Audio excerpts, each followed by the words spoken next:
Hello everyone and welcome to the channel. Today I want to talk about the anime Nina the Starry Bride.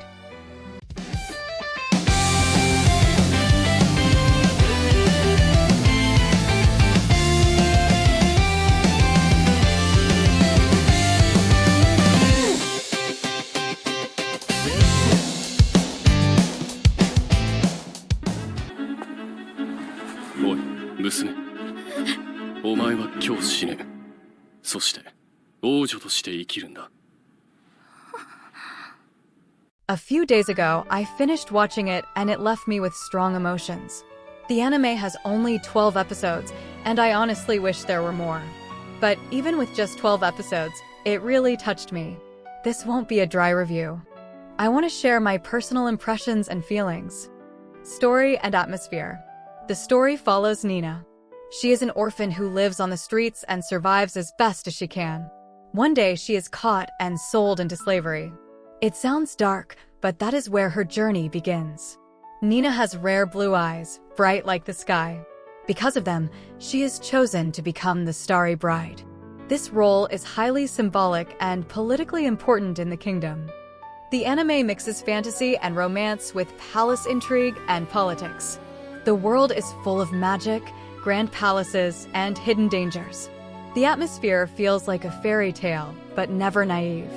Behind every beautiful scene, there is always a threat or a difficult choice.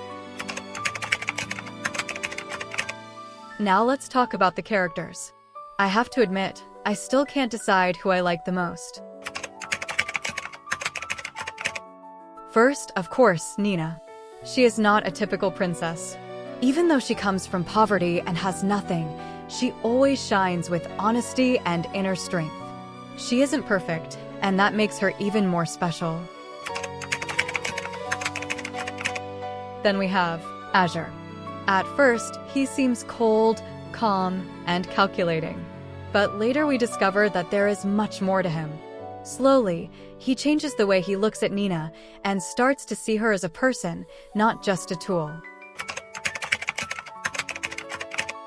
And finally, Sett. He is the complete opposite of Azure. Impulsive, energetic, and straightforward.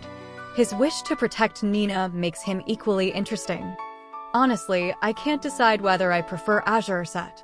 Both of them have something that drew me in. My impressions. What I love most about this anime is its balance. It has romance, but also a serious storyline. Politics, power, and tradition are all mixed with the emotions of the characters. That makes the story feel rich and layered. I especially love how Nina grows throughout the series.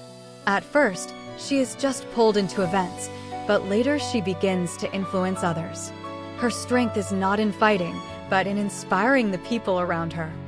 I also have to mention the aesthetics. The colors, the music, the costumes, everything is beautiful. Many scenes look like paintings from a fairy tale. And then comes the ending. Episode 12, and that's it. I was left with the feeling that the story was only just beginning. That's why I really hope they continue the anime. Conclusion. For me, Nina the Starry Bride was a wonderful surprise. If you love romance in a fantasy setting, but also want a story with depth, this is a perfect choice. It left a strong impression on me, and I would gladly watch it again. Now I want to hear from you. Have you seen this anime? Who is your favorite character? And would you like to see a continuation?